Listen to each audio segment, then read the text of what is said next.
దక్షిణమూర్తి మాలిని ఇద్దరికి short warning అయితే ఇచ్చేసి అలాగే మర్యాదగా కూడా చెప్తారు. ఫస్ట్ టైం కాబట్టి సెకండ్ టైం ఇది రిపీట్ అవ్వకుండా చూసుకోమని అయితే వార్నింగ్ ఇచ్చేసి అక్కడి నుంచి శివనారాయణ ఇంటికి అయితే వచ్చేస్తాడు. ఇంటికి వచ్చేసరికి దీప కాంచన కూడా శివనారాయణ ఇంటికి అయితే వస్తారు.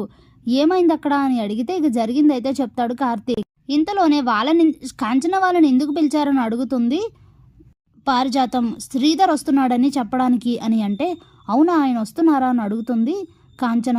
అవునమ్మా, ఈవినింగ్ కల్లా వచ్చేస్తాడు. నీకు ఈ విషయం చెప్పి నీ కళ్ళలో ఆనందం చూడటానికి నిన్ను రమ్మని చెప్పాను. నువ్వు దీప కూడా ఈరోజు ఇక్కడే ఉండండి.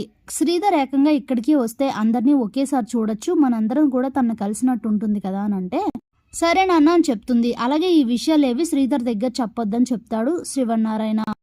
సరే అని అయితే అందరూ అనుకోనిక శ్రీధర్ కోసం ఎదురు చూస్తూ ఉంటాడు. శ్రీధర్ రావడం, అలానే తన యోగక్షేమాలు తెలుసుకోవడం అన్నీ అయితే అయిపోతాయి.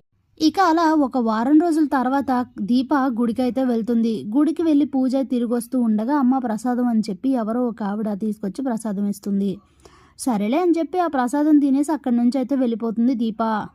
అప్పుడే దీప కనిపించకుండా దూరంగా ఉన్న మాలిని ఈ దీప ప్రసాదం తినడం చూసి చాలా హ్యాపీగా ఫీల్ అవుతుంది. నా ప్లాన్ సక్సెస్, ఇక నిన్ను ఓడించడానికి పునాది వేసినట్టే శివనారాయణ అని అయితే అనుకుంటూ ఉంటుంది.